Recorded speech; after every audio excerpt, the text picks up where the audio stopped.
সিন্ধু নদীর জলবন্টন নিয়ে বড় ধরনের জয় পেল ভারত। বেশ কয়েক বছর ধরে পাকিস্তান ভারতের ওপর চাপ দিচ্ছিল সিন্ধু জলসন্ধি নিয়ে।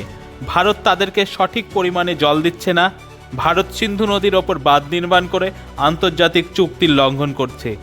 এর জন্য পাকিস্তান জলবন্টন বোঝাপড়ার জন্য বারবার মধ্যস্থতা করার জন্য বিভিন্ন সংগঠনকে দিয়ে মধ্যস্থতা করিয়েছে। আবার সেই চুক্তি নিজেরাই মেনে নেয়নি। অবশেষে বিশ্বব্যাংকের দ্বারস্থ হয়েছিল পাকিস্তান। বিশ্বব্যাংক এবার মধ্যস্থতা করে পাকিস্তানের সমস্ত দোষারোপকে সঠিক না তা বুঝিয়ে দিয়েছে। এটাই ভারতের কূটনীতির বড় জয়। এরপরই ভারত পাকিস্তানকে ডেকেছে সিন্ধু জল চুক্তির বিষয়ে। Bureau report, Kolkata. এ বিষয়ে আরও জানতে কলকাতা সমাচার চ্যানেলটি লাইক করুন, সাবস্ক্রাইব করুন ও বেল আইকনটি প্রেস করুন। ধন্যবাদ।